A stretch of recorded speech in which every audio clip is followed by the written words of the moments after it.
Very, very good day to you all, and welcome to this special talk, this lecture by Professor Rajeev Sangal. And today he's going to speak on a very, very relevant topic for all of us uh, as teachers, as students. And he's going to speak on artificial intelligence and education, opportunities and challenges.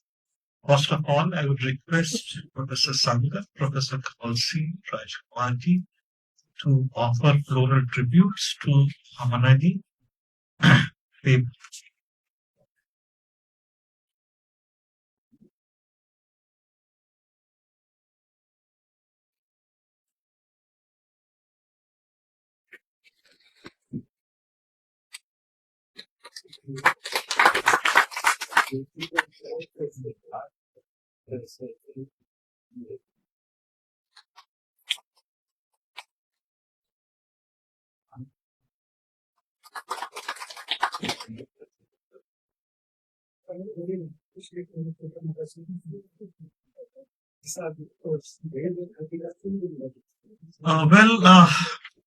Professor Rajeev Sangal needs no introduction. He is one of us. However, I can also see a lot of new faces, students. They may not be familiar with Professor Sangal. So for your benefit, I'll speak a couple of words by way of introducing Professor Sangal. Professor Rajeev Sangal is the former director of IIT BHU, and in fact, I was just looking at the coincidence. He has many firsts to his credit. He was the first director of IIT BHU when the institute IIT BHU was elevated as Indian Institute of Technology. And prior to that, before he came here and took over as the director, he was also the first and the founder director of Triple IT Hyderabad, which he headed, I believe, for more than a decade before he came here. And he has also been a fellow of Indian National Academy of Engineering and of Computer Society of India. And he has been a pioneer in the field of artificial intelligence. He has done pioneering work in the domains of what is known as NLP, natural language processing, machine translation, and artificial intelligence. And last time also we have been talking about it. Sir has developed, Sir in fact is the architect of what is now known as Mission Bhasini. I think it's a kind of a path-breaking research initiative of Ministry of Electronics and Information Technology, Government of India. And what's very unique about this and what's very interesting about this Bhasini thing is that it attempts to facilitate access to the digital content and services in Indian languages, and thereby it tries to bridge the language as well as the digital divide, because you see most of the content available on the internet or in the digital spaces, mostly it is in English. So for majority of people in India who are not well versed with English, because they know their own languages, Bengali, Tamil, Hindi, Telugu, etc., etc. So their access to the digital content therefore becomes very limited. But because of this Bhasini thing, right, now they can freely access, and I believe now it is available probably, sir, in 22 languages, Indian, 20. Initially, last time you said it was available in 14 languages. 36. 36. Now, so the number has quickly jumped up. And I remember when he was here as the director, under him there was a project going on developing this kind of software, even in Bhojpuri and Mathili. I don't know what has happened to it, whether it has become part of it or not.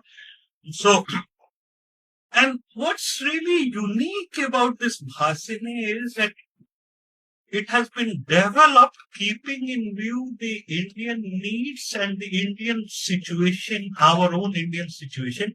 And one of the important things to my mind, when I looked at that app last time Sir was here, he told me about it. One of the things that makes it different from other such applications is its emphasis on voice. Because, many people still in India cannot read and write, right? So even those people who cannot read and write, they can now access this content just by speaking and by through their voice. So in a way, it has become a very inclusive kind of a thing. And the other thing that is very important about it is that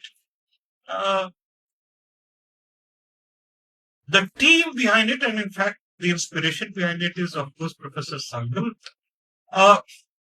They're trying to build this corpus of the data through the active participation of people.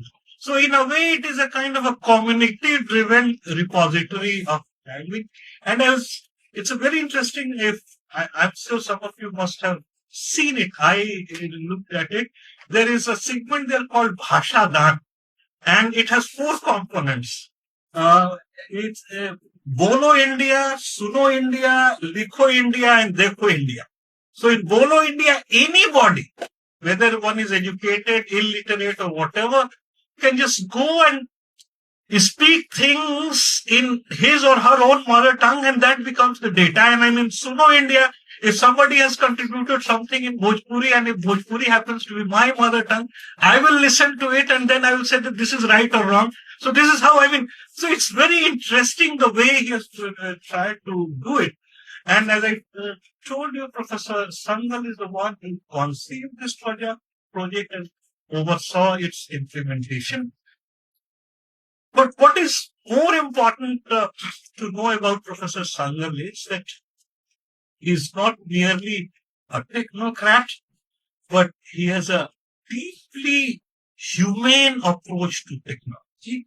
So equally important has been his contribution or his work in the domain of what is known as human values and ethics.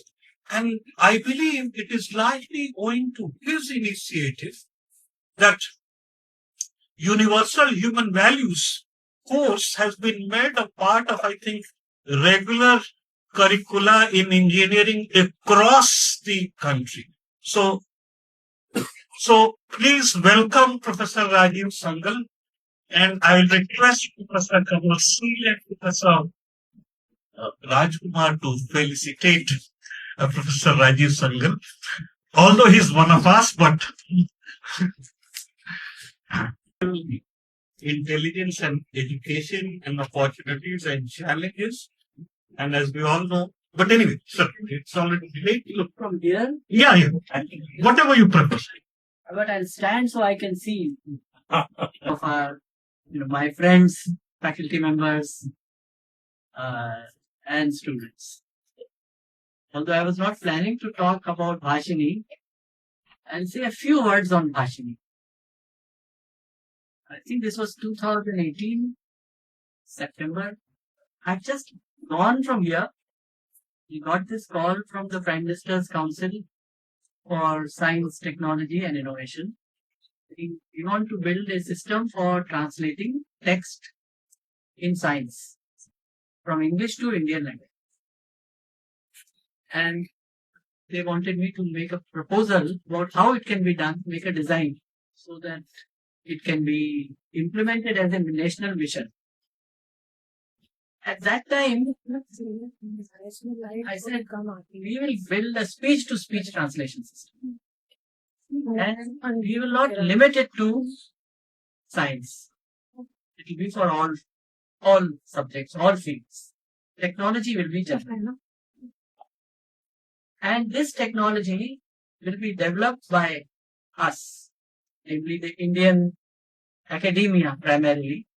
Industry did not really have much expertise. And this technology can then be transferred to startups or established companies for providing services and then also take the technology, develop it more, and so on. At that time, people really didn't believe. They said, can we really do it? The national mission can't fail. It should not fail. So you should dream, but within limits. And then they also said, can we run a pilot? So that pilot ran for a year, and the entire design was prepared, presented, and was accepted. Then they said, run a pilot.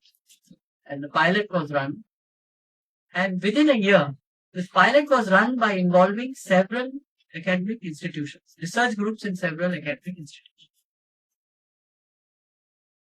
We picked, I think, just 2 languages besides English. So Hindi, Tamil, and English. And a speech system, primarily in Hindi, Tamil, yes, and a text-to-speech, text-to-speech generator, and then also speech-to-text. So that is how it was done. And then when we actually designed the whole thing, it was built by 70 research groups in the country. 70. 70 research groups working together. Almost unheard of. And to be able for people to work together on a technology, if you are making a hook and you sort of make it in the wrong direction, it won't fit. Okay, so one system will not fit with another. So you have to design, and to be able to do that, we established about at that time actually 8 or 10 consortia. Consortium of institutions, that there were 10 such consortia. That means research groups work together. And that also means that this kind of error can't occur. If you design the hook in the wrong way and now it doesn't work. So you build one component in one way, the other one component can't work with it. So that was, and I must say that the Indian academia rose to the task, and this technology was built, was transferred, and today it has 15 million inferences per day. It is used with 15 million hits per day. There is a mobile app you can download under Bhashini by the name bhashini.gov.in, Government of India. And then you can speak. So speech part is in 15 and going soon to 22. But the translation part is for 36 languages. So you can speak in those 15 languages, and more are being added. So although you had asked, we had designed it for 22, but people were enthusiastic. The academia were enthusiastic. They built for 36. So that is the official system. So what makes us work together? People said, no, this, how can you deliver? 70 research groups working together. I said, no, this can be done. We'll do it. I was also chairing the executive committee which sees the operational part till January this year. And Bhashadan, so how to create data, how to collect data. My heart was a lot in Bhashadan, but Bhashadan didn't work as well. And in between, I wanted to add another approach. Maybe we can talk about it today also. We'll talk about it. And how to have community sourcing. Crowdsourcing, the word. There's a word called crowdsourcing. Crowds of people sourcing data, information, contributing. I prefer community sourcing. Communities, people, giving data, doing work, and so on. So in today's talk, community sourcing of data will be major element about what we can do. So, presentation.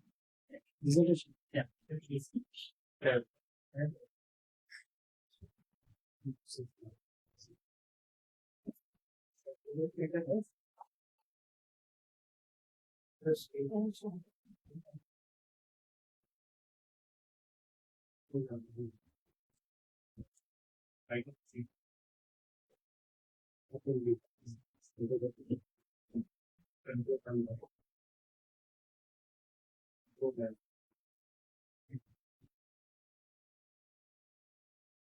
Signal नहीं है ना।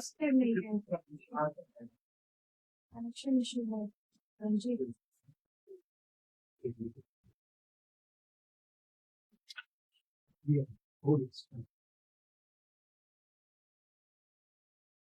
आगे So today we'll talk about AI in education, in which community sourcing will be a very important idea. So opportunities and challenges.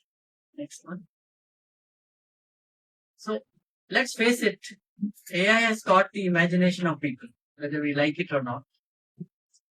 As a technology, it needs to be handled carefully.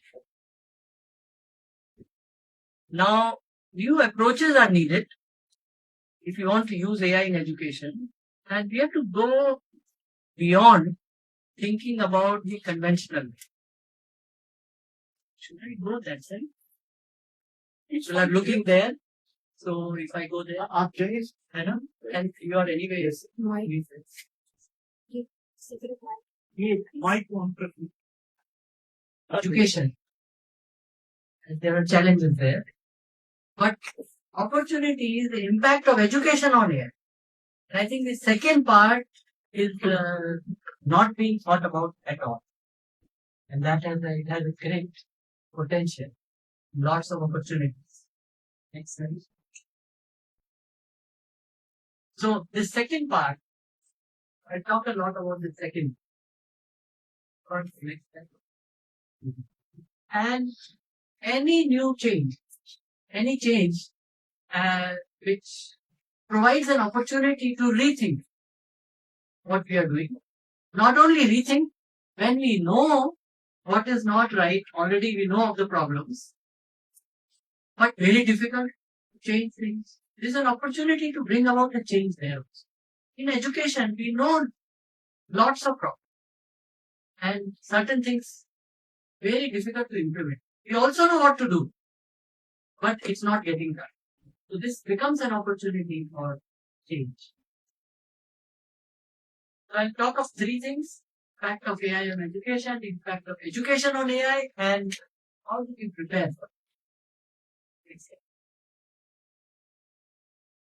So, very close to it.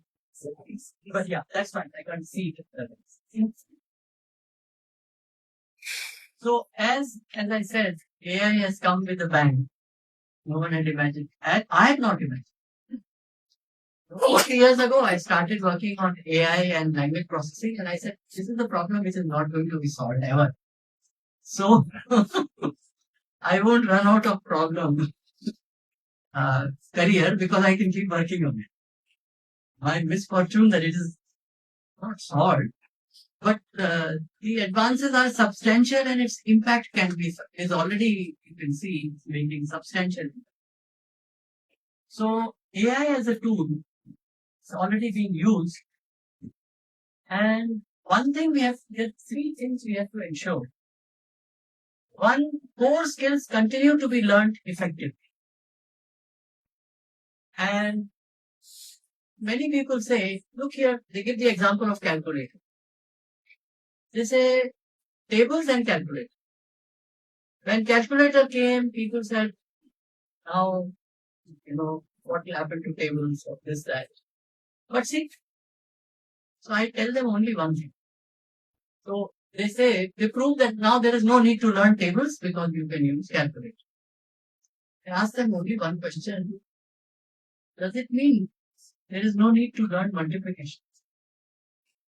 Concept of multiplication. And how do you learn a concept? You learn it intellectually, but you also learn it through practice. You apply it, practice the methods, and then you apply it in various scenarios. That is how you internalize and learn a concept and its application. Now that is not going to work. So there are several core skills or core concepts that need to be learned. Those core concepts, for learning them well, we will need to do practice. We will need to have applications in various. So we practice the method, but how to apply it, how to take a situation and use it, that's what I'm calling application. So that also. So Gyan, Vivek, Vigyan. Gyan is that concept. Vivek is how to apply it in a given situation. You have 3 oranges kept in 4 bins. Now you multiply. But you have 4 bins, 2 containing apples and 2 containing oranges. You can't multiply and say there are therefore that many oranges and apples. No, that would be wrong. So that is Vivek. In which situation, what to. And Vigyan, what is your method? How will you multiply? Once you know it should be done, now how to multiply? Whether to use calculator or you should also be able to do it so that you have practiced that Gyan and Vivek. Where to apply and what is the concept itself. So this is the key element you must understand, that when AI is coming, then these 3 things are not going to disappear. They are going to be there. So, however, there shifts might take place. If you are going to do multiplication every day, better learn tables up to whatever number you want.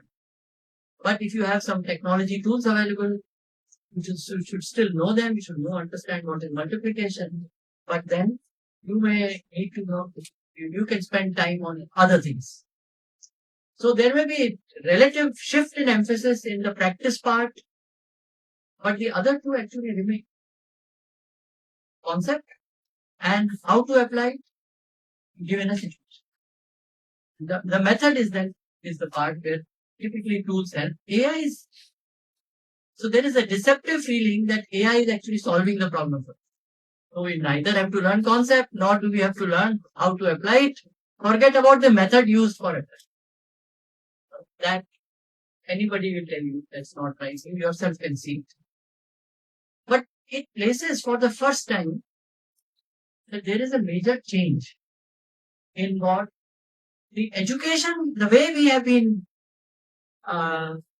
learning it, practicing it, implementing it, there is a lot of element of rote learning. So perhaps now we'll have to shift not so much to rote learning, but to critical thinking. It's not enough to, somebody asks us the definition of a concept, we write the definition, we get the marks. No. You'll have to apply it in difficult situations, I should say, and that develops a critical thinking. And in a way, it requires deeper understanding of concepts, analysis of complex systems. That's what we must be able to do. Because complex systems, typically, our knowledge is in silos today, even today. So we learn economics, we learn sociology, we learn psychology, we learn political science. They are sort of separate. How do they interconnect with each other? What are the implications of doing something here in economic field? What is its impact on sociology? Time has come for all this. Because suddenly the AI tools can pull out information, present it, and seemingly it looks, well researched, well done. But then it can have flaws. It may have assumptions which are not right. So when somebody gives us information, somebody gives us a textbook, we assume that it is true, we understand. No, we should not have done that even with the textbook. But that is for the sake of learning. We are reasonably confident that textbook gives material that is very strongly grounded, that brings out issues, and there is nothing false in it. But with the AI, more greater reliance on these large language models, which actually go into all kinds of material which is lying around, then present it to you in a form which looks very seductive. But then you must be able to judge whether it is true, whether there are hidden assumptions in it. Those assumptions, if I set these conclusions, will I be stuck? So will I be stuck with those assumptions, or then create a chaos, create a problem? So that critical thinking, critical analysis is extremely. The time has come that in education we bring this into focus. And critical thinking will occur when we have a deeper understanding of issues in the silo, in the domain, as well as outside. You should be able to relate across disciplines, across so-called silos.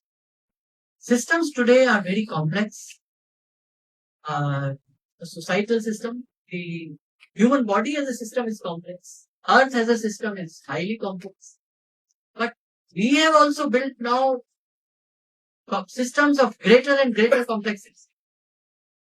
So the systems that we have built of society, of nations, and the internal structure within a nation, all these are highly complex.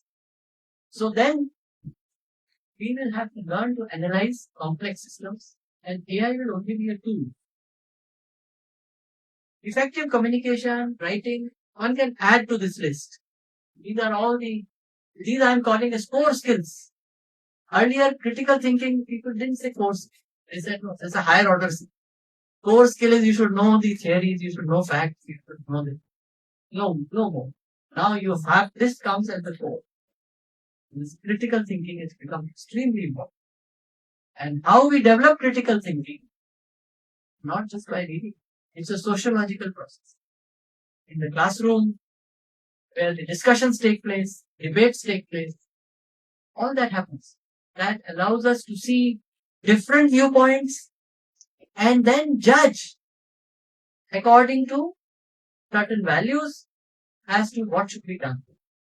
When we analyze something and what the implication of certain assumptions would be, and the analysis that we do, then finally the actions that we undertake, they favor the desired outcome. The desired outcome is based on what is common and what is good. Of course, as a technology, positive effects, you have to ensure positive effects are maximized. People say better student learning with AI personalized help, yet to be proved. I think they say no, teacher and the large class teacher doesn't know what this particular student problem he or she is facing. AI assistant or AI agent will be able to identify it and provide pointers. And frankly, this hasn't happened. Visual thinking. And therefore it will allow deeper learning, pointed feedback, better assessment, all these things can happen. One thing I would say, if you look at the history of development of technology,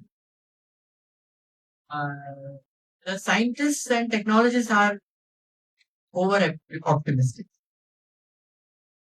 So they say, yes, so today if you talk to a AI person, although I'm an AI person also, but say, yeah, this can happen. So what can happen, they say will happen.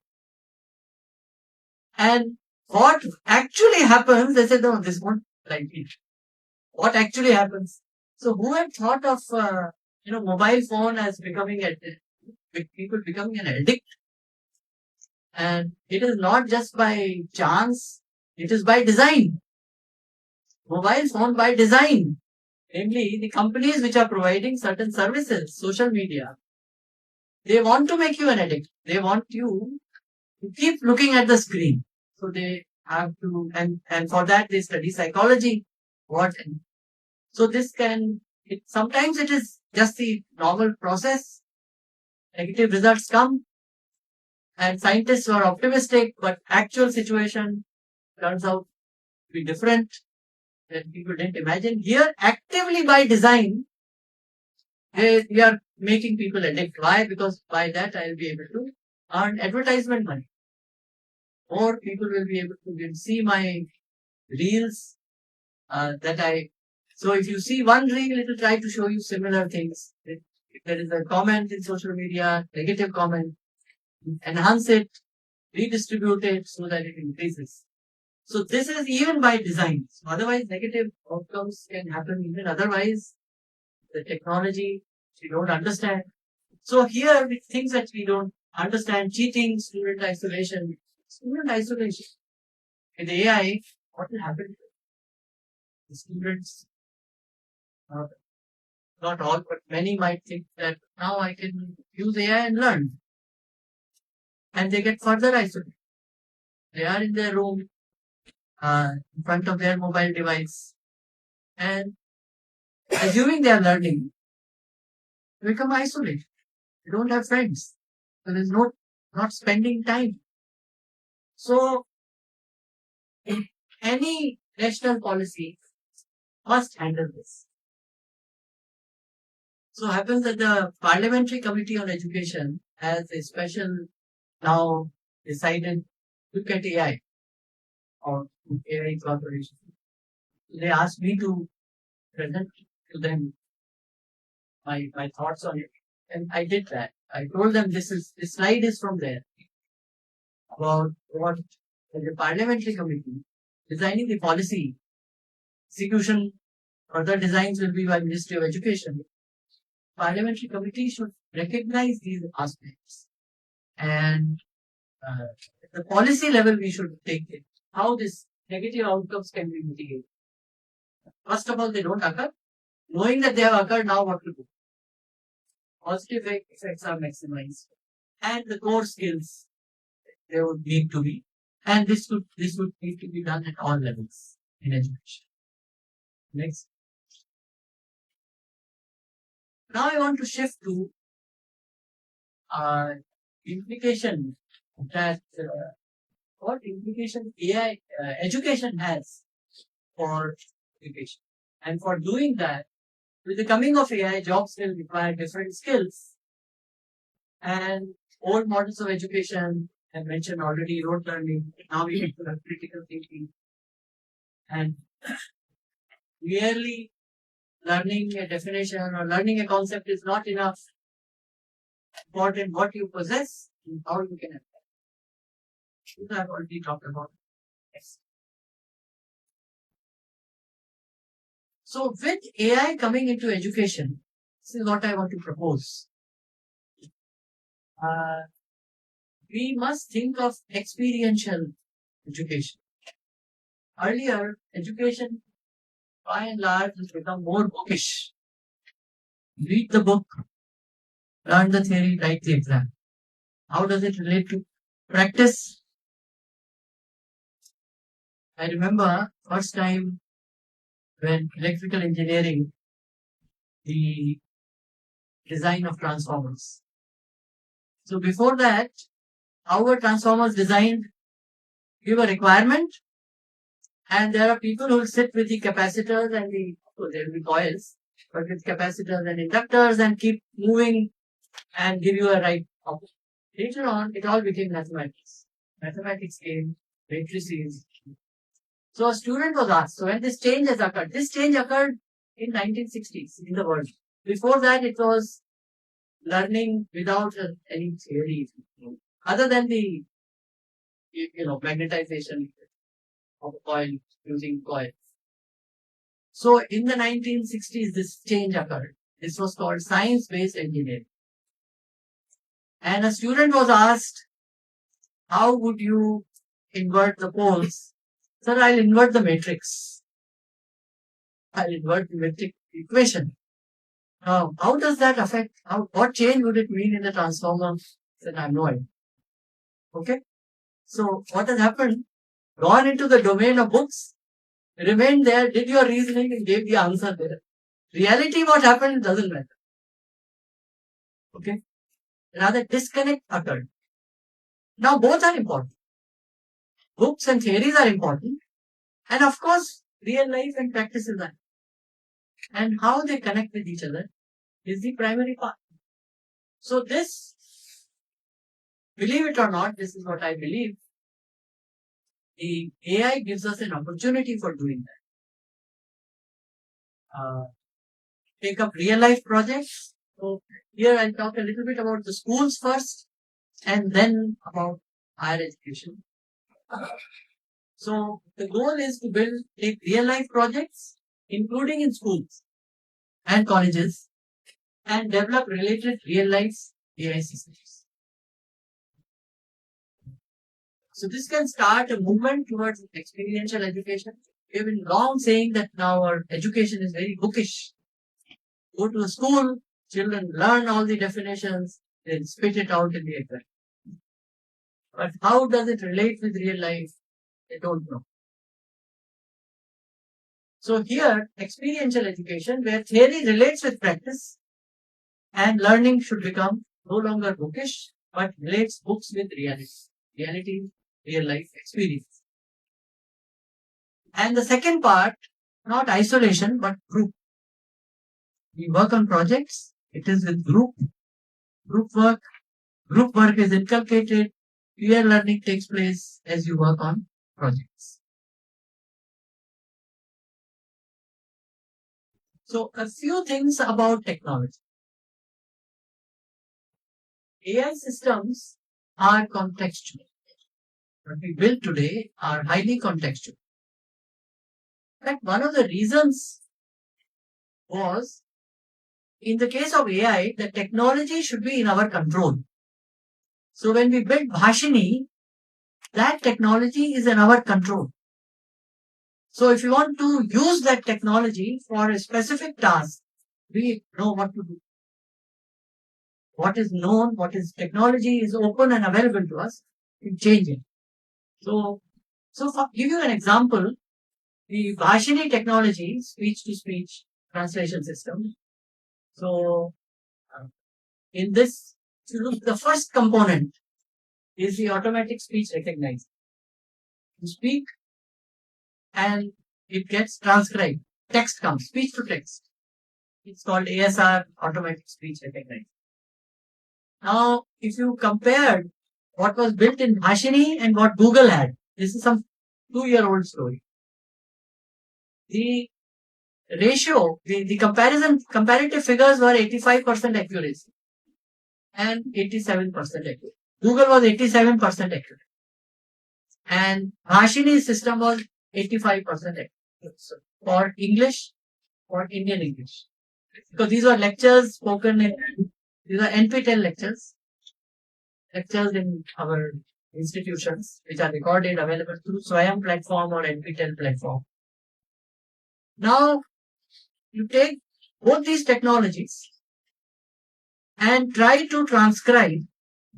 After transcription, you will do text-to-text translation. But if you transcribe, or let's say an engineering lecture, the Google accuracy fell to 60%. 87% to 60%, as good as useless. You can't use it. If you give somebody 60% accuracy, he say thank you. Correcting in typing is harder than just typing. And what was the Bhashini system? It went from 85 to 88. It also fell, but you retrain it on engineering, went to 80. Where is 88? Where is 60? No comment. So if you have control over your technology, only then, and in particular in AI, only then you will be able to deploy it, contextualize it, use it in context, I say adapt it, fine tune it for an application, which is necessary for the technology to be really useful, for it to earn money for a company which is providing that service. Just give the example of a car. People think AI is like a car. Want a car, you go to the showroom, select, you have the specifications, you select color, size, whatever, pay the money, and then the key is given to you. Please drive away, take your car and go. And it works, provided you know driving. That is assumed. Okay? You also assume there are roads. They have all been built by public money. But what happens when you drive with that car and come to your home, that last 100 meters or last 1 kilometer, there is no road. And if you are in Rajasthan, there is desert. So you park your car 1 kilometer away and walk. So if you go to that car showroom and say, your car doesn't work, he said, no, it works. He said, no, it doesn't work for me. You approach your authorities to build a road. He said, no, what can you do for me? That those authorities will not build a road for me. He said, oh, sorry, we don't provide any service. Go to a local mechanic. He will say, yes, there is a way. I'll change the tires. I'll put broader tires which will actually ride on the sand. Okay? The engine, I wish you had bought a car with stronger engine, bigger engine, but it will do. He said, okay, what are your charges for it? He said, I'll design everything. He said, that is costing a large amount. I can't afford it. He said, but that is what is required to do. You take the car to the producer and ask him for this change. He says, no, sorry. In the case of AI, this is an example of AI. You take the ASR, automatic speech recognizer, and it shows you it's working very well. 87% is very perfectly useful system, usable system. But when you actually use it, it comes to 60%. Now what do? You don't even know how to change the tires here. So that 60 will become, if not 87, 80, 83. So AI technology has to be contextual. And this part is being ignored. Now this can be done if there are people who understand the technology, who can contextualize it. In such a case, this technology can become useful in a variety of situations. The second part is AI systems require relevant data. If you don't have the data, it will do something else. If you want to predict, groundwater level in your village, better have the data. They don't know. I have the data from Google. I have data from meteorological department for an entire large region. How do I use it for solving my problem? So we need to also generate relevant data. We need to have people who can take the technology, contextualize it. We also need to have it. Next. So the question I am posing is, how can education institutions at both school and college level play a role in development of the AI systems, including creating and collecting data? Next. Take this example, groundwater prediction. Predicting the groundwater level next month in my village. What would it take? Take meteorological data, conditions of local ponds, local usage patterns, crops, some patterns of underground, what do they call it? Water aquifers. How the underground water is connected with each other. Okay? So you need data and you need knowledge. And such a local prediction, if you can collect this data, would be useful and superior to prediction regarding a large. Because this pertains to the specifics of that piece. So this is an area we can build systems, we can collect data for local regions, local areas, local villages, groups of villages. In the case of groundwater prediction. Next one. Okay. So how can this data be collected? Community sourcing. Now the community sourcing, by the way, Wikipedia is entirely built out of community sourcing, crowdsourcing, let's say. Not community, this is properly crowdsourcing there, because anyone can contribute. There's no sense of a community in that sense, other than a digital community. Now, in the case of Wikipedia, or I'll come to Wikipedia later. So this data needs to be collected. This can be done by education, educational institutions. If the local schools study geography, biology, and related things, then they can collect data about ponds, the way they are changing, the amount of water can be calculated by if you have the right data. Then what crops have been sown, what about meteorology, that data can come centrally about meteorological data. And this can be put together. And our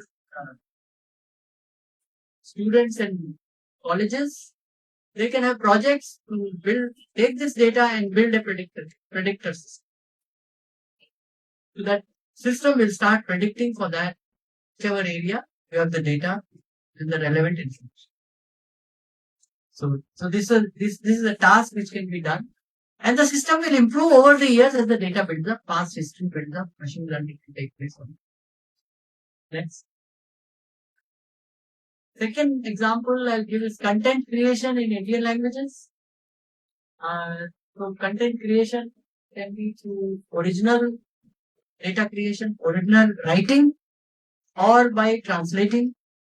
Typically, informational articles can be translated also to generate content quickly, but ideally content which can be generated originally, existing content. So this content I'm not used, so this can be used as a corpus. This can be used for machine learning or by Bhashini or by anybody else. So that would be a way to also develop translation systems.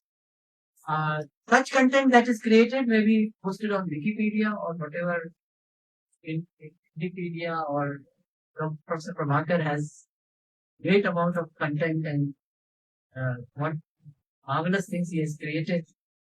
So to guide us can be put on that side. And next slide. So this is Mission Bhashini can use that data. Okay. Next one. Particularly less resource languages would benefit immensely. So tribal languages, languages of the northeast, or whichever languages the data is much less, digital content is much less, this would be benefited immensely. Next. Now, creating original stories, that is the task. So collecting stories of a place, folk tales, grandmother stories, history of the place, sociology, various such elements can also be put in. And they will become a strong repository. It will be made available to people in that area. And this can open up education. So as I said, education would use it. Education would create it and use it. And AI people will find uses for it. But because if you are doing it for AI, then so it's time for a major revamping of school education. How do we do it? Next slide. We can try to organize, reward good effort, recognizing good efforts really. Contests can be organized district level, state or national level, each language of creating content by students. And when such students see their systems working, that is a fulfillment in itself. Students who have created, let's say, pages which are viewed by lots of people across the net. Right? So that is a reward in itself, but one can also recognize that effort. Next. There are, of course, many more examples. Plant diseases, identification and early treatment, road monitoring, repair planning. Of course, and data collection would be very important. So one can build AI systems. Many areas, energy, water, transport, health. So this could be the first year it will be launched in 1,000 schools with 1,000 projects. And as things evolve, it can become larger activity. So 10,000 hours will do. This would create employment readiness. Maybe people will know, AI, I know what. The school children would say, yeah, I understand. Look, I built a system. College student will say, yeah, I built that algorithm. Right? So it gives confidence to the nation. It's a truth confidence. It's not an artificial confidence. So you see your built things and you can see that they are playing a role. So some people can become entrepreneurs. Some those who want they can take up jobs, whatever. And most importantly, we have to learn to become contributors, not just consumers. I'm told that India is a country, largely a country of consumers on the net. We don't create content. We create very little content. We use content created by a few people or by others. And what I'm told is, we talk to Wikipedia people from inside, they are saying that in last 3 years, Indian contribution to Indian language content has gone down sharply. They are not able to understand what has happened. So in India, we go by HR. Everybody's talking AI, AI, LLM, LLM. But we have to become more conscious what we need, what this will accomplish, and in that process, we understand that I am the creator. I am not just a consumer. So if I am a creator, then I should contribute. And contribution can come in variety of forms. It can come in the form of data, algorithms, and I would say research. Because AI is using very little theory. But they say with large amount of data, we don't need theory. We don't want theory. But as you build up such systems which are smaller, localized, now they won't work because the amount of data you will have is small. So this will open up new research area in AI where knowledge and data can be combined. Okay?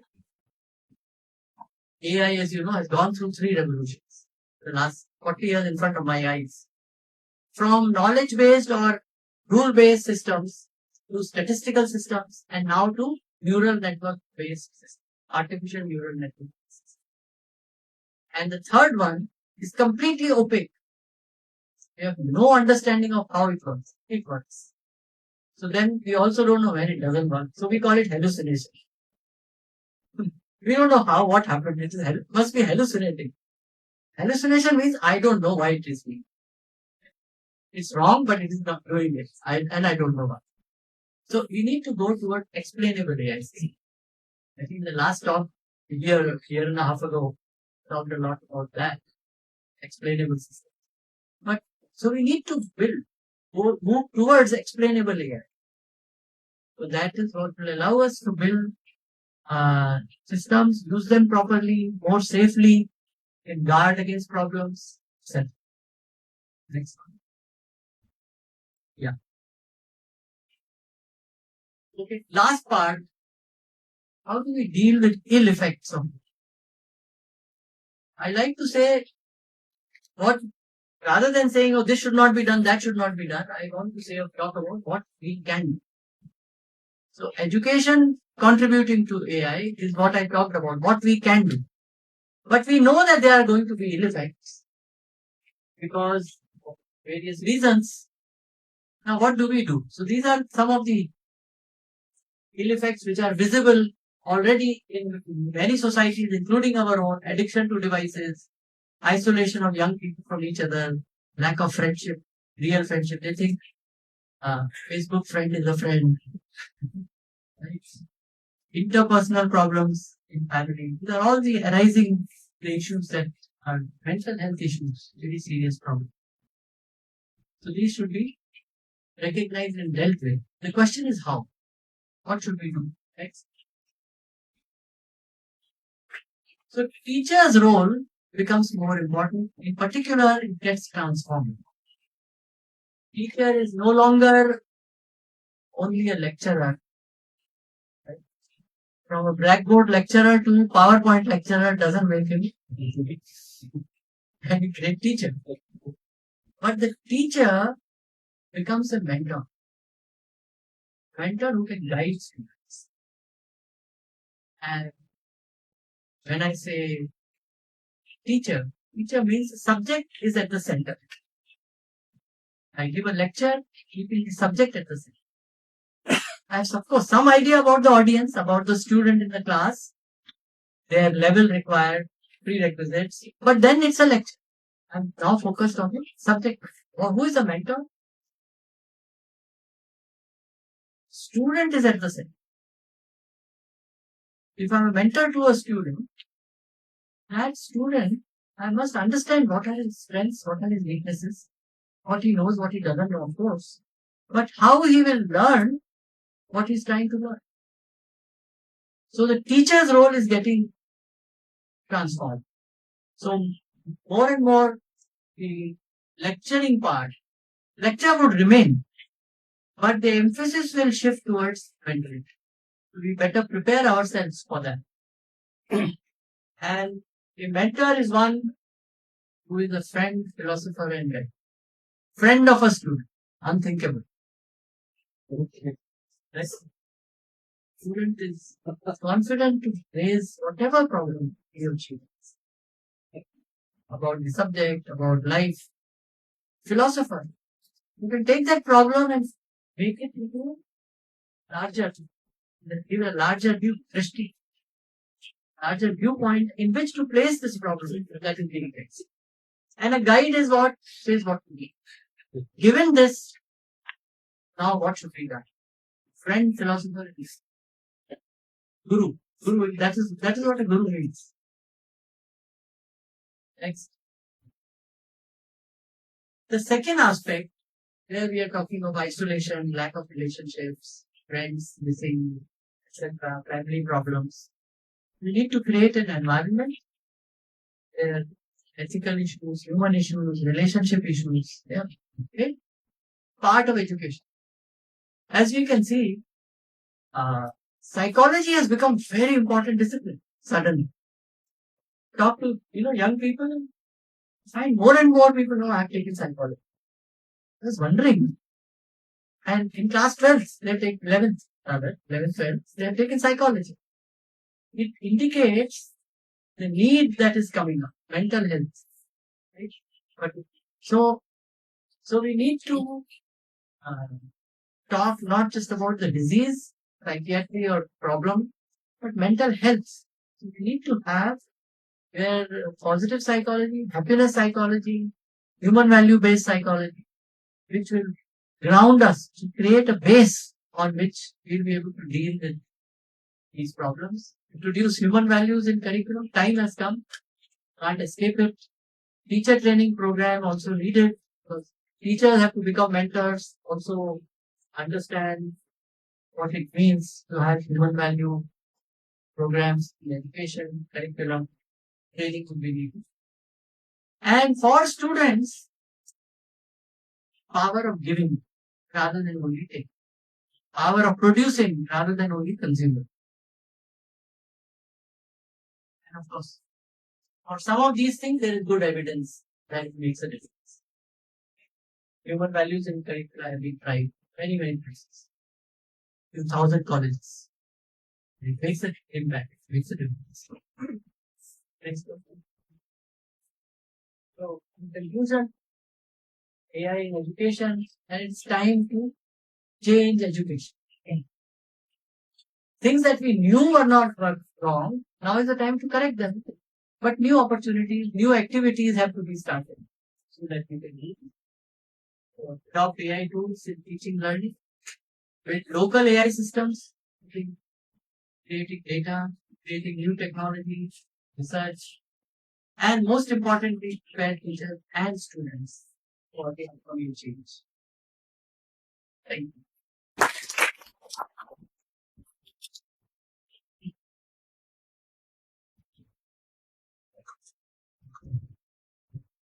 So now this talk is open for your comments, observations, questions, and answers. So please feel free to share them with Mr. Sangal. Talk about Wikipedia. You told me you would talk about Wikipedia. Uh, I was interested. You were telling that you could tell more about Wikipedia and how. So I was mentioning to you, Indian language content in Wikipedia. The Indian contributions have gone down substantially in last 3 years. And they are not very clear. We don't understand why this is. So everywhere it is assumed that crowdsourcing, that sometimes you adopt a word and you get stuck with it. Crowdsourcing, anybody can contribute. Anybody from the crowd can contribute. It should be community sourcing. Why not? And when community does something, then it has a different strength. Many of the issues go away also, and encouragement that needs to be built is already there, built into the community. So if the communities can be built and activated. If you ask me, the design of the internet is wrong. So this was the case when we were from Ashini, we were designing, people's groups can translate. So there was a group of 30 women who are translators. Many of them are in Bombay. And they cover many languages. So I said, we would like to bring you on board as translators. So I told the people who are managing this system, I said, their group wants to join it. Sir, ask them to join. I said, no, they are not individuals. They are a community, they are a group. What? So they can join. You destroyed the community. What's the answer? No, we'll build a community. Some are Marathi speakers, some are Tamil speakers. So we'll have a group of Marathi. Now that will be how big? 10,000. 20 group who support each other. That's gone. So our systems are designed in a very thoughtless way. This is not how human society lives. This is not how human society organizes itself. This is not how knowledge groups are work together. So the first thing is that in the internet, allow space for community. I want to join as a community. How can you deny me that? So anybody would say, any regulator, that yes, this is a serious lacuna, you must correct it. And what that can do is it can bring in organized energies of people who are working together. Because it got invented in a society where, disintegration has taken place, human separation has taken place. And as we apply it to our societies, which are highly connected, community-based societies, whichever. So that part needs to be part of the technology design. So it's a flaw in the technology, lacuna in the technology. This answer is beyond Wikipedia.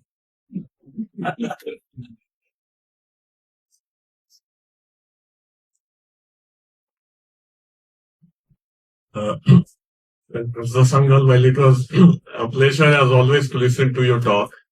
I had 2 questions originally, but the first one has got solved. I have dropped it. How to use AI in school education. As I was talking to you while coming over here, the school children do neither understand any language properly, English or Hindi. I'm talking of local students here, school students, not studying in privileged schools.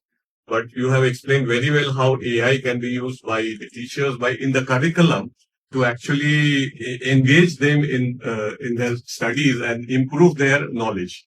Right. The second question I had was a bit more technical, because coming from a background of science and you being a student of computational chemistry, so we spend hours learning programming, hardcore programming. In my days, it was Fortran. Now we have research scholars, when you talk to them, they say, okay, I solve my problems by using ChatGPT, which says that, okay, write a Python program on such and such a thing. But what my question is regarding that in our days, we had to tweak the data. Of course, we would use data, input data, which would be according to our systems, right? And sometimes tweak the algorithm also. right? So how would AI do that for us? Is it that intelligent? Am I clear about the question which Yes, I've asked? yes, you are very clear. Okay, thank you. Thanks. The issue that comes up is transparency of technology. So if somebody builds a system for me, which I'm using as a scientist, it can't just be left opaque. I should be able to change it. I should be able to modify it for my use. Now that I would say, if you ask me what are the qualities, that is very important quality in any system that is being built. Now, if you want to have that quality, if you use actually programming yourself to build such a system, then obviously you have that power. Hopefully, ChatGPT, if it gives you a program, you retain that power. The problem might come in coming future when you say it has written a program in Python, but nobody in the world understands Python. Right? They all stopped using it 50 years ago. Okay. Now the technology has become opaque. It is using a language, using things which are no longer learned by anybody. Right? So this is where we have to guard. And I'm reminded of this debate we used to have 40 years back. That what will the future of programming? So my part of my background, earlier background, was specification language programming. You specified rather than writing procedural code. The other view was natural language as programming language. You tell the machine what you want and it gives you a program and does it. So, but as long as these are the two paths, and the first path was mathematically verifiable, no chance of error or less chance of error, zero chance of error if you have proved it something, versus natural language based. So these issues will of course come, but technology should be transparent. I should be able to use it, not just use it, but change it, modify it, have control over it.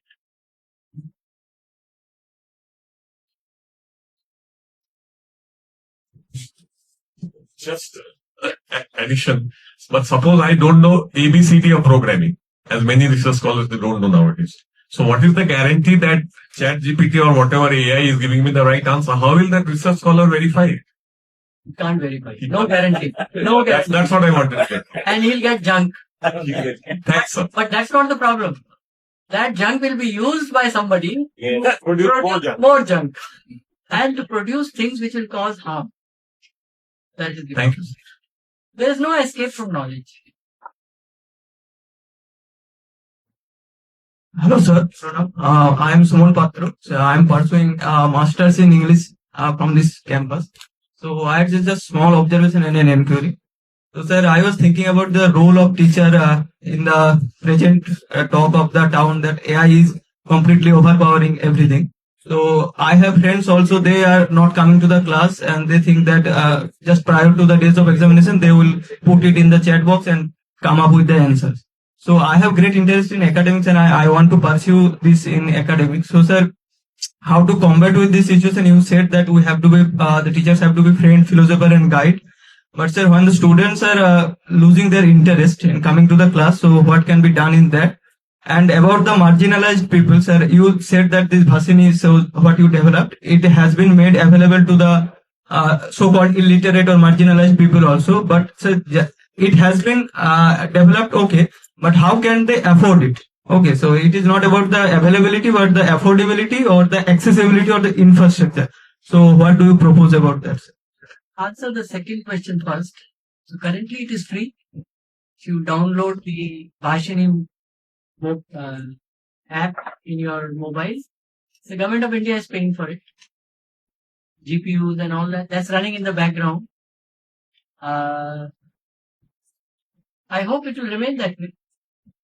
Certainly this will remain that way. The large users who want to come in, they pay. Then it is not provided for free to them. And their customization of this technology for them, they have to pay. So we have to find ways to make sure that it remains available to people. irrespective of financial resources. Your other question was students. If students don't come to my class, then I can't even talk to them. What to do? I think there's a larger change that is needed. That change may come in one form that students learn that this paper certificate is no longer required or not that important. But if I have to know the subject, I have to know what to do, how to do. Then only I will remain in the job, or I will be able to earn my livelihood or better livelihood. This aspect does require time. So right now, if somebody uses, Chat GPT or whatever to answer some questions, that won't work when he is in a job. So where the problem has to be solved. So this is where it will be important. That realization may take time, but it has come. Time has come now. That itself will be the issue. Thank you, sir. Professor Karmakar.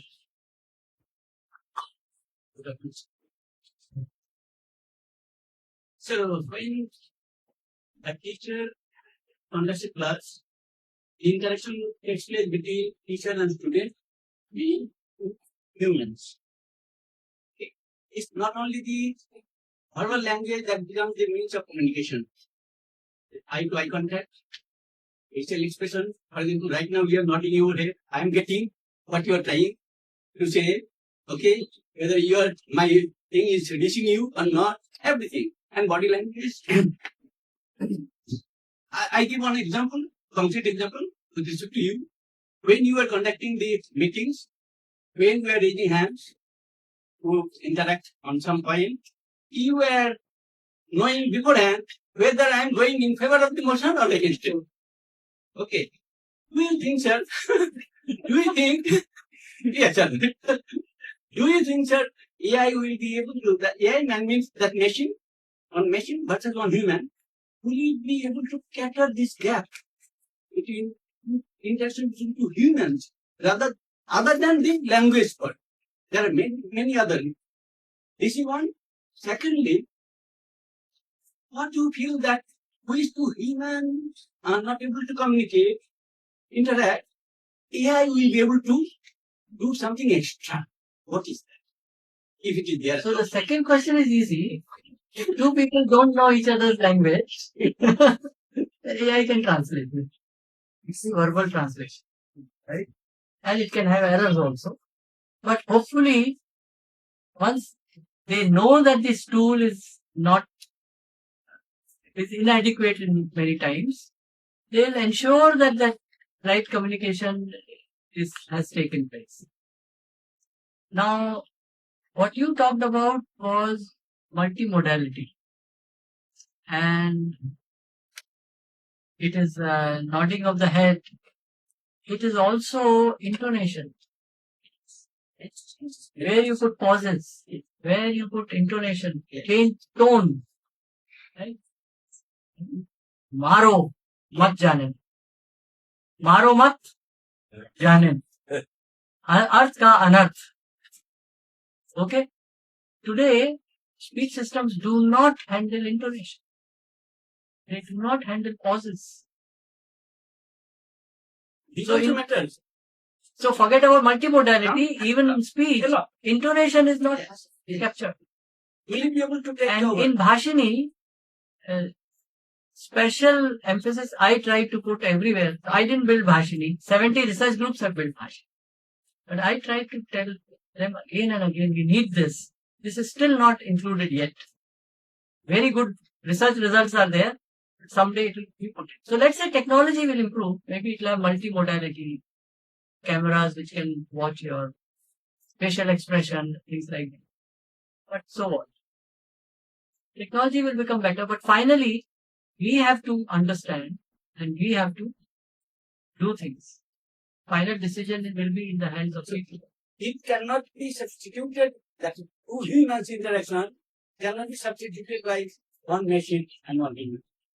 No, if two human beings want to interact, then how can you, that goal itself is gone if you say, now you interact not with me, but my agent, my AI agent. The goal is lost. So obviously, actually it raises a larger question of human purpose. Why are we here? What are we doing? What do we aspire? What do we want? All the philosophical questions have suddenly come in a very grounded way. But who decided about authenticity of thoughts? And isn't that talking about philosophy?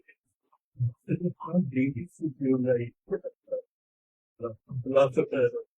So it's something like organization of knowledge. Yes, yes. So,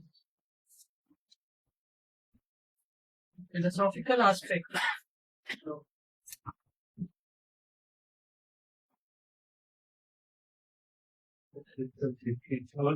So I mentioned- you to ask what is the purpose? Purpose of knowledge. That purpose, when you try to answer, suddenly it opens up a much larger context. And it brings in emotions, feelings, the human experience. So that has to be factored in. And then you may find that I really need a human to human communication. And the other aspect is knowledge, critical thinking takes place when people express different viewpoints and you argue and discuss them. That allows you to see things in a much more finer way. Tells you what aspects you might have missed, I might have missed. So it's also that social process. And that brings in other elements besides only the narrow knowledge part. Human purpose comes.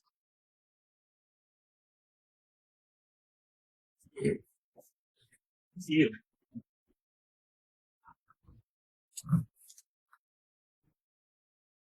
Sir, my name is Praveen. I teach at Mahila Mahavidyalaya. Sir, I was wondering, like, when you refer to the ethical and moral aspect in AI, and then in was like answer part about like the human purpose. I was wondering, like, when we think about like all these things and their relation with the invention of technology. So we are becoming much more advanced with technology with these inventions. But we remain to some extent maybe orthodox in the concept of ethics, morality, and human purpose. So we need to like rechange these concepts. Well, these are not my ideas. There's a Japanese author, Kazuo Ishiguro. He says like we need to like evolve the concept of human being. We need to evolve the concept of ethics and do not always like remain fixed with the old notions. How do you respond to these things? Ethics and values. So Yeah. ethics come out of values. Ethics, like how ethics. The values are not unchanging. Universal values do not change. They are there in you, in me, and everyone. But I like to answer by a different simile. Bandar ke haath mein ustra. We are actually monkeys. We have not become human beings. And somebody is giving us more and more powerful tools or weapons. What will we do with an ustra? Rather than shaving, we'll kill each other. That is the problem. We are not evolving as a human being. And various technologies and tools that are coming, they are by design being used in a wrong way. One is by ignorance using it in a wrong way. So Bandar at least is ignorant and doesn't know how to use Ustra. We are going to go much worse than Bandar. We are going to use it in a destructive way. So very dangerous. Professor Mishra. So community sourcing, I wanted to understand what examples we couldn't get it. So it could be done starting with schools. In villages, communities will say, oh, we want this project, or we want this prediction. So you have to first show it. Once they see, oh, this is useful, it is telling me groundwater next month is going to go down, right? Then I must act differently. And the community will say, okay, water level is going down. We must conserve. We must do this. We must do that. So it strengthens the community also. Community contributes, and then in return, community gains. So contribution is still individual. Contribution is being made. The data generated is still on the individual end. In what way? When you are saying that community sourcing of data. So first of all, it is being sourced by school. School has organized the activity. The project was chosen because, let's say, the village asked for it. Then teachers got involved, school got involved. Then finally, the students are actually collecting data. So it's no longer an individual activity. Unlike crowdsourcing, I as an individual go to the internet and I say, oh, I will do this. That's a contribution. But there is no community as such. It's a crowd. We can call it community guided sourcing. No, community sourcing. Guidance comes automatically once there is a community.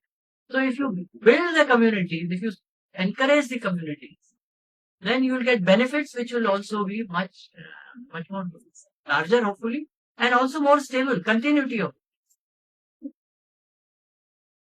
And we as a society today, not earlier, but today, there's a general feeling that Indian contributions to wherever there is free data or free text or free information, hardly people contribute, they just want to consume. So I think we should come out of that. It will develop the act of giving rather than taking.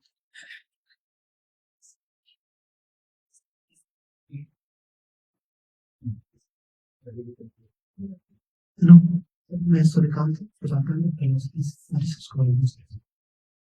Sir जो भी AI जैसे chat Gemini तो जितनी भी अलग अलग कंपनियां हैं जो है प्रोड्यूस कर रही हैं जो है और सर उसका जो मिसयूज हो रहा है जैसे fake video sir fake video generation में बहुत सारी चीजें सर या फिर मिसइंटरप्रिटेशन वहाँ पे बहुत सारी गलत जानकारी है क्लाइंट के पास तो सर इन चीजों को रोकने के लिए एक समाज के रूप में एक सरकार के रूप में और वो कंपनी खुद इस चीज को एक बेहतर तरीके से कैसे सोसाइटी समाज तक पहुंचे उसके जिस वैल्यूज के साथ वो चीज बनाई गई उसमें जो सद्भावना है तो सद्भावना के साथ कैसे जनमानस तक वो चीज पहुंचे आखिरी पंक्ति तक के व्यक्ति तक की और उसकी निजता और सर ये कैसे सुरक्षित रहे और सही सटीक जानकारी उन तक कैसे पहुंचे सर देखिए रेगुलेशन का तो अपना रोल है ही रेगुलेशन में सब कम पड़ रहे पता है क्यों कम पड़ रहे If I regulate my companies, the other country will not regulate its companies. So I am in war with the other country through company, economic war. How economic wars become physical wars. Unbelievable. Okay. So we are stuck. Mankind is stuck in a problem where you are saying, I will not regulate because others are not regulated. I will be left behind. That's the problem. So this is one. The second part to address this is you distribute knowledge so widely that few companies are no longer monopolists. So if there are 50,000 projects, AI projects in India, doing local things, what will happen? There will be 10 times more people who have built that technology. They say, yeah, we know it. And we will build something different. So suddenly you have unleashed that other power. I'm not saying regulation is not needed. Regulation would be needed. But also you create situation where monopolies get broken. So जो भी जिन्होंने भी chat GPT बनाया है, जो भी उसके owner है, सर उनकी भी तो जवाबदेही जिम्मेदारी तय करनी होगी एक सरकार के रूप में कि अगर आपको भारत में अपनी चीजें चलानी है तो आपको हमारे नियमों हमारे शर्तों को मानना होगा जो हमारे लिए बेहतर हो। तो रेगुलेशन का part in a way regulation में इन्वॉल्व दंड punishment could be of whatever order depending on the lacunas or negative, either lack of action or presence of wrong action. Either way.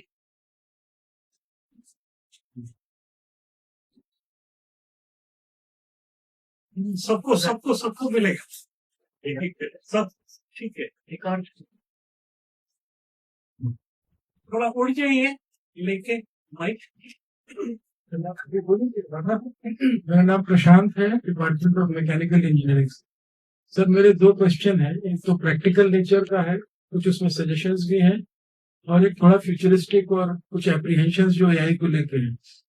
एक प्रैक्टिकल क्वेश्चन ये है कि as a teacher आज assignment देना और examination design करना बहुत मुश्किल हो गया, क्योंकि कोई भी आप असाइनमेंट देते हैं तो स्टूडेंट्स उसमें एआई का यूज करके रिजल्ट ले आते हैं, और आप इंडिविजुअली बैठिए प्रोब कीजिए तो आप पता कर सकते हैं कि नॉलेज टेस्ट करके कि वो एआई का है या नहीं, but it is very time taking when there is a large class.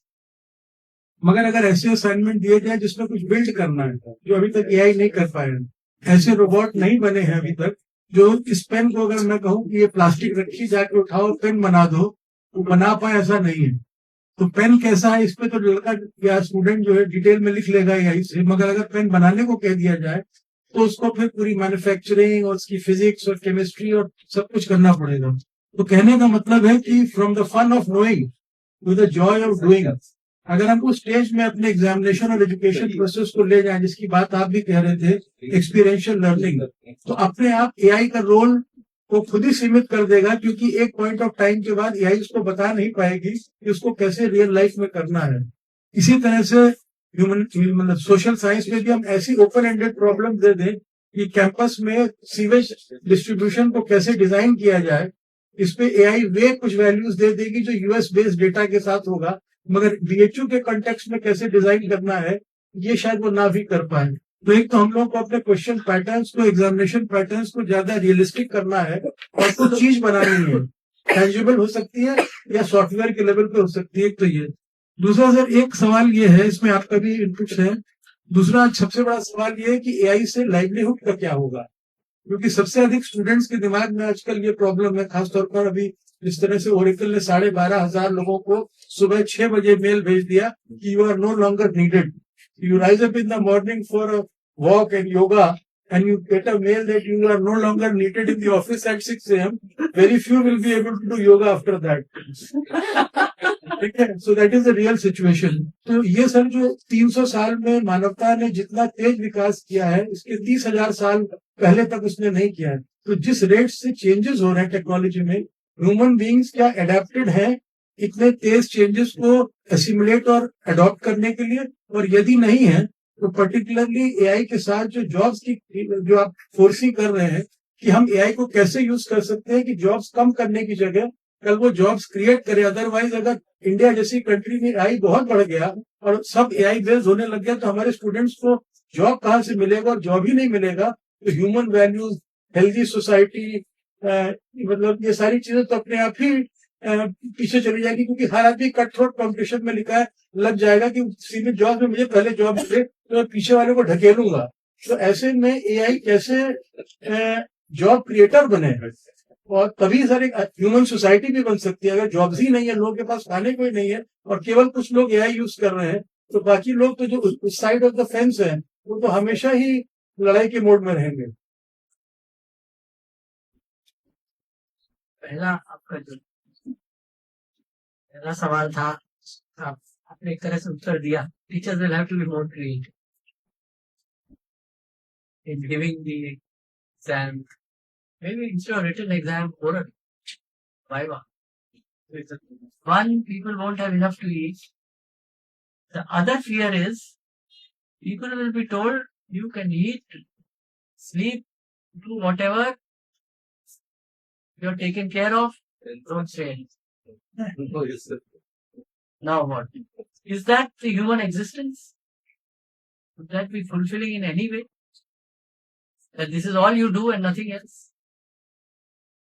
So from both sides, so it raises those questions, and they should be discussed. Correct? Can AI be used to generate more jobs? Do you foresee that possibility? I don't know. Frankly.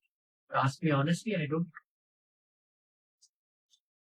What I've tried to say is AI can be used for in a creative way in solving our local problems. We do that, we are creating jobs. We are creating entrepreneurs. And the society may have to evolve something other than only capitalist model. Okay? So somebody who's contributing to local economy, but everybody thinks that now I should become Bill Gates. You've seen what Bill Gates, where he is. But Let's not say that. where he was also. It's no longer our ideal, hopefully. Okay?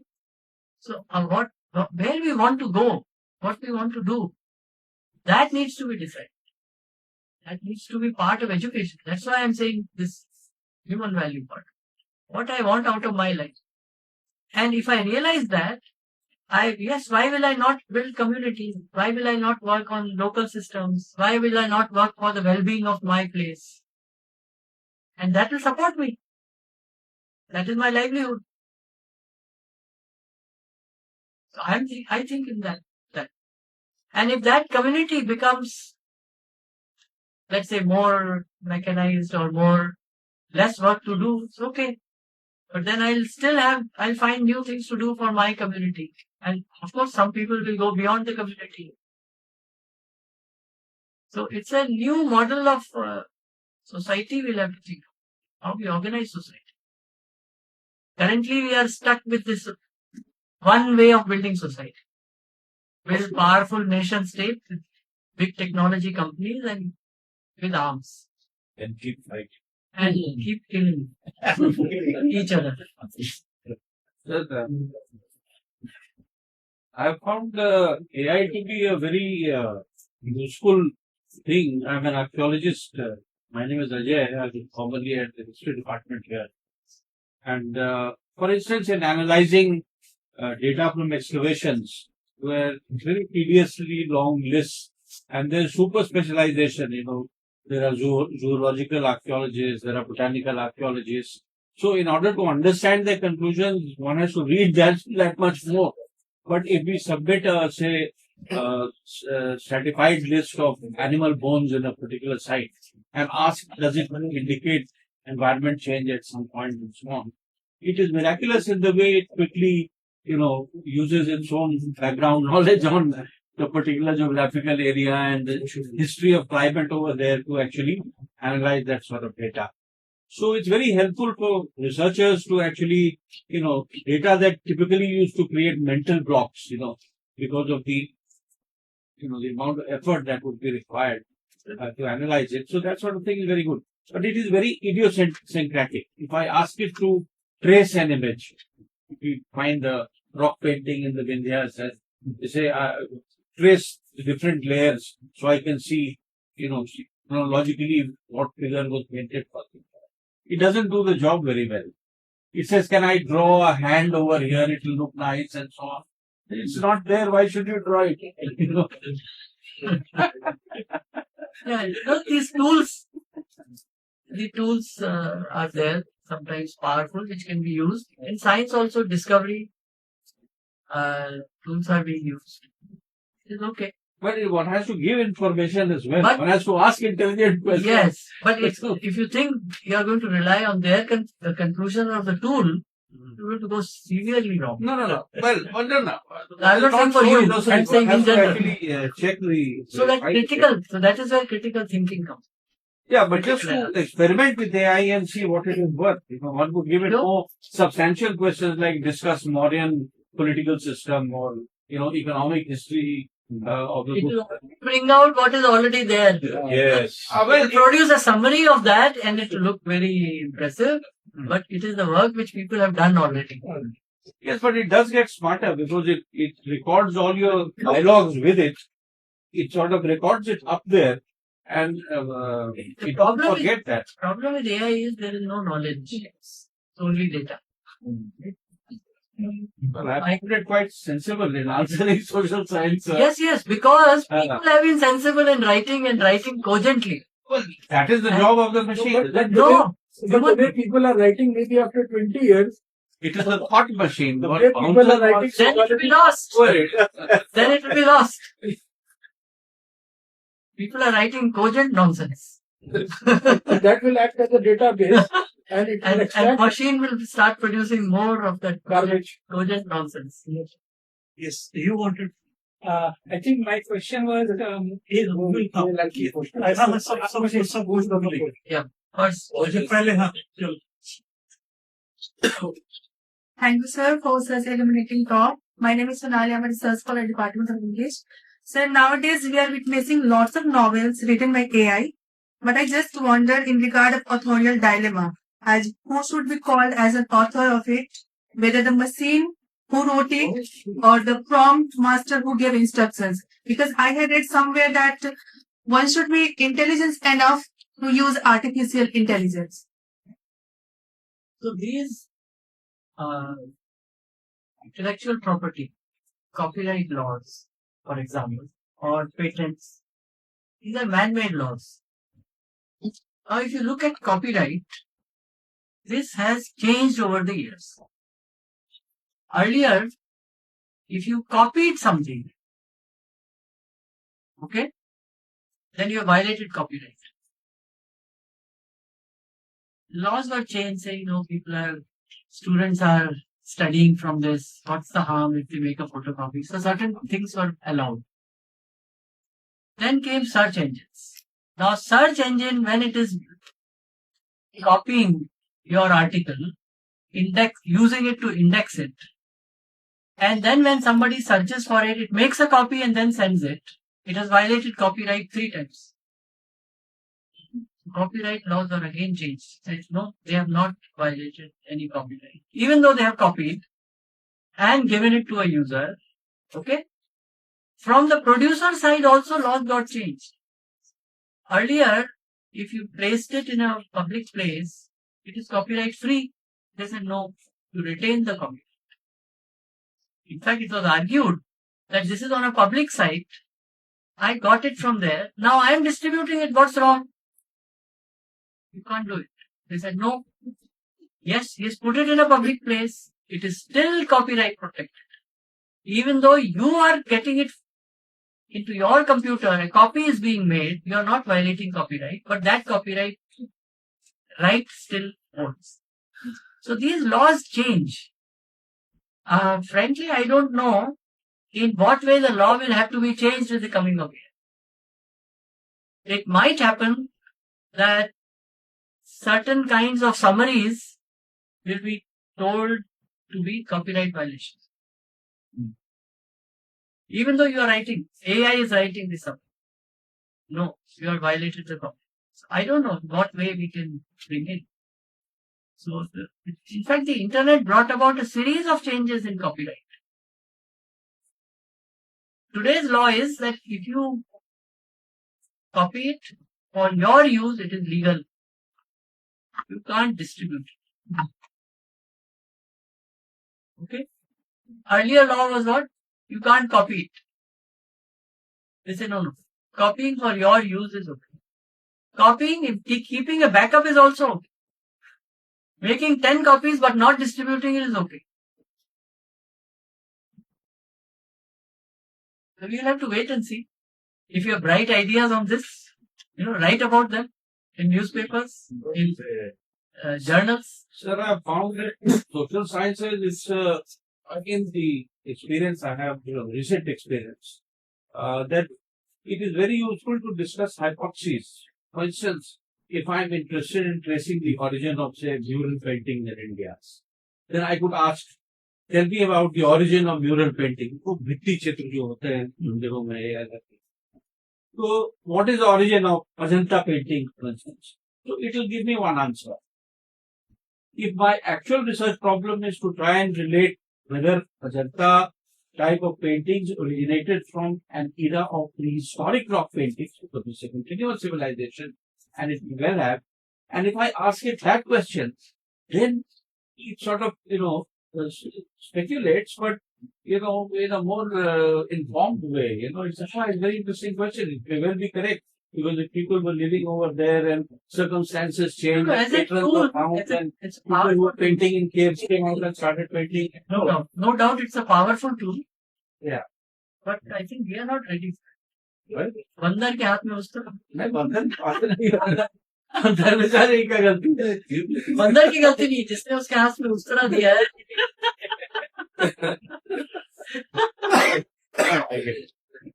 So thank you for this, Sangal. It's a very nice talk as usual. You always come up with a new problem and suggest how to solve it. You talked about how to incorporate AI in a school curriculum. We keep saying, textbook on AI, subject introduced in school. But very often they talk about what is AI. But you gave a very creative solution about how to use AI and its tools in the school curriculum. I wanted to make one or two comments. First thing is, I don't agree with you about content creators in India. Kashi itself has 50 social media influencers. They are coming under that banner. So, a lot of children want to choose to become a YouTube content producer and make a living out of it. And this generation actually has picked up. If you go to the internet, YouTube, for example, finance, there are a large number of Hindi commentators producing content. The social media networks. No, So I'm now sure. it is catching up. पहले नहीं था. Okay, so then let's do things so that you Yeah. multiply.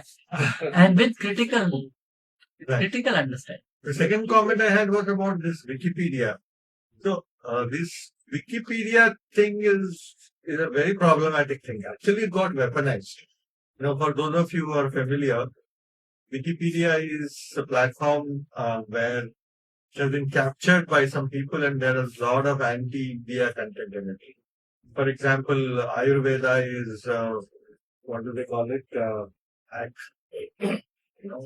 Pseudoscience and things like that. A lot of propaganda happens. So there were efforts by the government of India. I was a part of one such effort to generate our own Wikipedia. IIT Hyderabad also in Indian languages. They were creating a Telugu wiki. We did some school wiki at Kanpur. But all of them got subsumed once the LLM chatbots came. I don't need the Wikipedia anymore. If I want a concise answer, one paragraph, one page, whatever, chatbots will give. In fact, the Elon Musk's companies, they're producing a Wikipedia, generating a Wikipedia using Grok, their AI. So No, but the deceptive thing is that you don't now interact with the Wikipedia directly. You are doing it through AI chatbots. So if there was no Wikipedia, the AI chatbots won't give you an answer. Because there is an AI Wikipedia or Servopedia, there are many such things. If they weren't there, then this chatbot won't be able to answer. But today, I go to the chatbot rather than to Wikipedia. So as a result, I am undercutting my base. So who will create that? No, the Wikipedia already got generated, some content got subsumed. Now subsequent content is coming through original publications. The chatbot is consuming 30,000 papers on cancer research that are produced every year. Only a chatbot can do. So you are saying that rather than one centralized place, it is using now everywhere. Right. It is actually part of its knowledge base. chatbots. Yeah. So we don't need a Wikipedia like construct, So we need a distributed Wikipedia. whatever. So we have So chatbot. local knowledge. You'll have to have mechanisms which create which create knowledge, distributed knowledge in a distributed way. That's fine, but you need ways to create that knowledge. If let's say some people start saying that I can get all my cancer research information from this chatbot, there is now no need to work on cancer. That kind of a thing. Why? Because so no new research, no new ideas, or rethinking about old ideas. Actually, even that situation may be coming. How? Because we are using the AI to generate new molecules, come up with new drug design. They have become very central to a chemist's research toolkit. No, so that is where the point is. Like AI today is without knowledge. Not It's clear. only data. No, that's not clear. They have, if I see a chatbot, they don't reveal the architecture because it is a trade secret. We know the architecture. It is all predictive. There are So large number of models which work. Yeah. 8 to 10 models. And many of them are reasoning models also. I don't have to tackle. So I work in this area. Yeah. So, It's not easy. so It's all predictive, and it is looking at 500 word window. So it appears as if that it is the LLM you are talking. Yes. No, I am talking about reasoning model. Take That is ChatGPT. called NLU today. But if you say NLU, chatbots, you see, most chatbots are with very restricted domains. No. I'm referring to a slightly different context. I'm talking about planning, reasoning, multi-stage reasoning. All that is not happening through the so-called transformer architecture of an LLM. Right? So it is happening outside. These are all deterministic programs. Certainly, there are efforts on planning, NLU, natural language understanding, also knowledge representation. But these are very, I would say, they are there. But what you are seeing today in AI is not based on those things. It is really based on large and huge amounts of data. And That's the language model. yes, that's the language model. Yeah. Yes. Now, you as a chemist, when you want to say prune out of these, 20,000 bacteria or 20,000 possibilities of molecules, which molecules are more likely to give me a drug for this disease? Now, there you do screening. And in that screening, you as a chemist would put in that knowledge. But the machine is using your knowledge in a very mechanical way. It is not thinking on its own. So as it remains a tool. So if you think that the machine will now become the thinker, that is not happening. Like we said, It cannot happen. If I go, the Spanlow's idea, it cannot happen. Let me be very, very emphatic on that. The question is that logically there is a conceptual flaw. Where is my student of philosophy? He should be able to see that.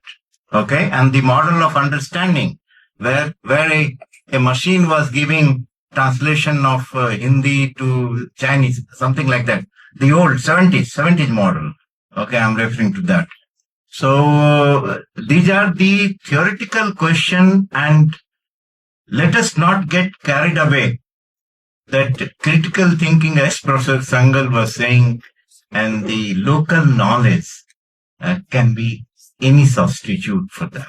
So we have to keep building this, and we have to keep learning more and more. It cannot be that it's end of everything. The Chinese room experiment? That's what you meant. So there is this thinking that machines cannot feel pain.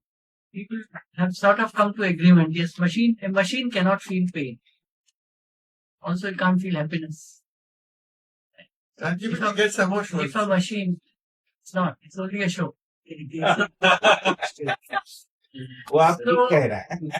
So No, it's at an so the next intellectual question that comes: can a machine understand? And if you go by the Chinese experiment, machine can't understand. So it's like the perpetual motion machines that people were trying to build in the 1800s, Yes. 1900s, Academic machines. right? So they say all we have to do is build a machine which will move forever. See, I don't agree with you. There has been a lot of discussion in the philosophers group. Like Swami Sarvapriyananda actually gave a 10-minute talk on this. Some of you may have heard of him. He's a rock star in Vedanta. So the question is, can consciousness manifest in AI? If it can manifest in a machine which is inside your cranium, in your brain, it can manifest there. How is it any different? So the sort of consensus is, yes, consciousness can manifest in a bot. No. Very good you brought that question. But we are now moving into another domain. Yes. If We had to. the I had to, because what we were showing were only applications of the fundamental question. okay, so if you ask, like the Chinese room, it's actually asking that question. Where is that understanding? Where is the consciousness? You can't place any point on which you can say consciousness resides. Now, if you invert that and apply to human brain, very good. I, in fact, give this example in my classes when I teach. If you apply that to human brain, then where is the understanding? Is it there in the neuron filing? Is it there in the connections of neurons? Is it somehow gotten inside the neuron? Where is it? So the same question, it doesn't go away, whoever is posing. It is just question which has come back to us. So it raises the question whether consciousness is separate from matter or not. That is the question. So human brain also is a material object. Can the consciousness reside? You're talking of the mind, not the brain. Yes. So once you go to mind, then it's a separate. It's a behavior. The It is more than that behavior. It's not Skinnerian. We are not Skinnerians. It's more than behavior. So here, machine, whether made of silicon or made of sodium atoms, cannot have consciousness. That there is no consensus on that. Yes, I know there is no consensus. That's why it's an issue of debate. The chemist, the wonderful chemist, I'm referring to, Freeman Dyson. I got the point. Yes, Freeman Dyson lecture, Clifford lecture, if I correctly remember, Clifford lectures series. There he's taking all the experiments where the basic material, carbon, hydrogen, nitrogen and all, and in a huge experiment to reveal the molecule, what kind of organization will be there to give rise to consciousness, has not seen the light of the day. Okay, and Freeman Dyson is not 100 years old. He died 28th of February 2025 only. So I'm sure that that must be. So that hard experiment is not proving any of the theoretical debate that we people are trying to say. My most worry is that Professor Sangal and R.K. Misra, both of them have electrical engineering background. I'm a worried man for that, which the kind of power and the kind of water that is required for maintaining the data center. And then finally, what do you call you people?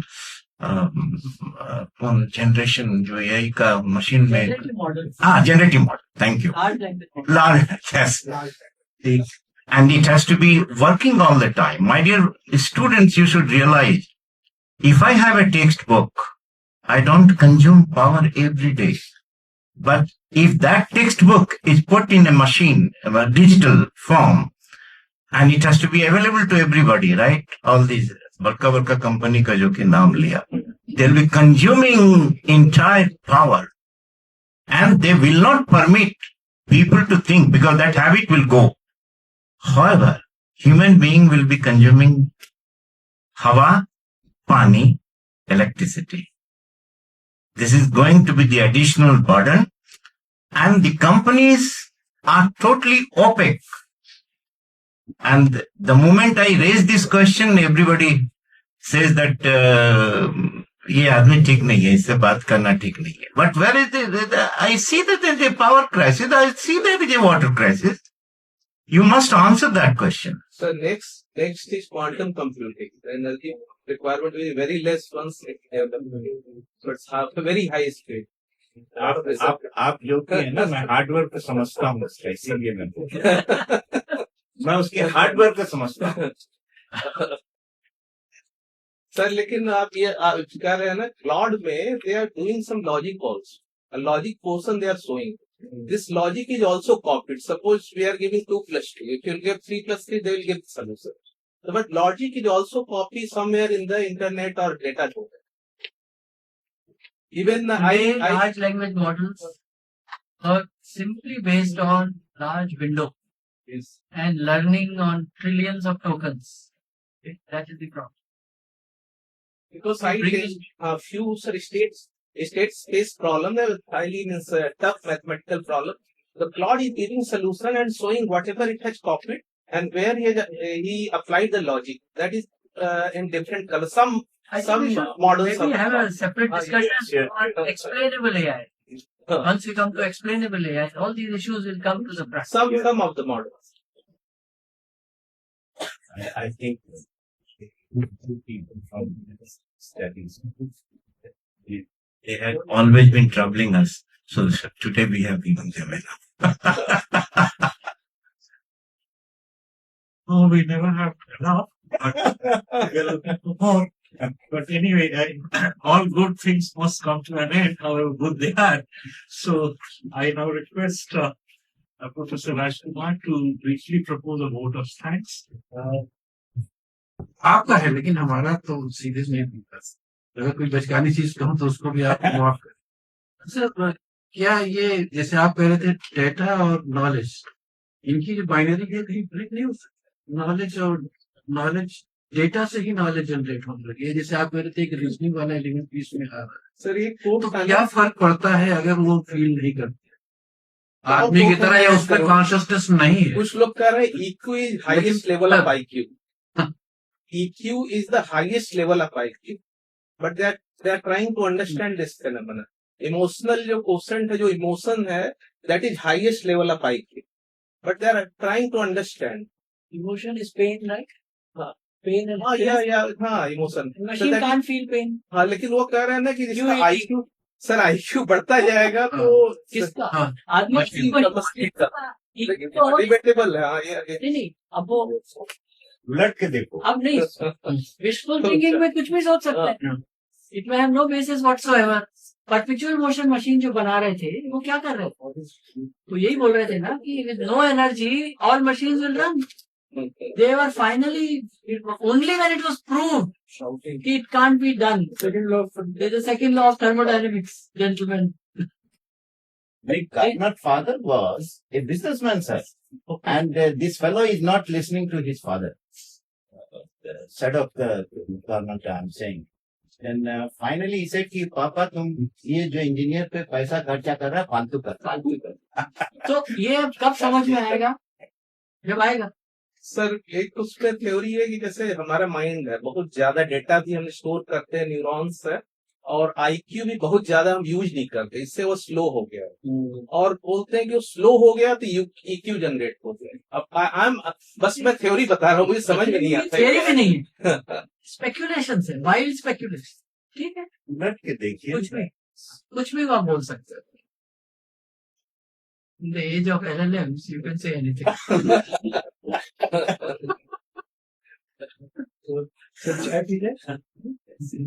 नहीं मैं मुझे यही लग रहा था कि क्योंकि हम लोग तो बहुत दूर है आपसे कि सर अगर मान लीजिए ठीक है कोई फील नहीं कर सकता उसको कॉन्शियसनेस नहीं है लेकिन वो बहुत सारी चीजें तो ऐसे कर सकता है जैसे इंसान करता है और जैसे जैसे डेटा और भी आगे बढ़ता जाएगा तो डेटा और नॉलेज के बीच का जो डिफरेंस है वो भी खत्म होता जाएगा तो ये भी तो एक फिटिशन हुआ कि उसको वो फील नहीं कर सकता उसके कॉन्शियसनेस नहीं है I'll try to give an answer to this. A very important question. So, is knowledge needed at all? है ना? ये सवाल है. We understand things through a social process. Is individual as well as social. That social process operates through discussion. And discussion is about what? Is it about data or about knowledge? The basis of discussion is knowledge. Otherwise, you will say, yes, this is green or this is red. If you have dispute, you will go to spectrometer, measure the frequency. That's it. There is no discussion. But in any system, any real life, there are many, many such things. But is it only data or is it something more? लेकिन ये Frankenstein type का तो कितना सकता है वो तो बन सकता. Frankenstein, that is the problem because Frankenstein has neither knowledge nor emotions.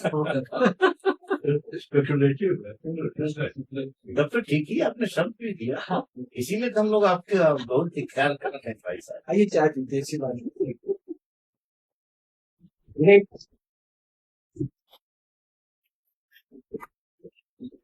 लेकिन इतना ओपन डिस्कशन का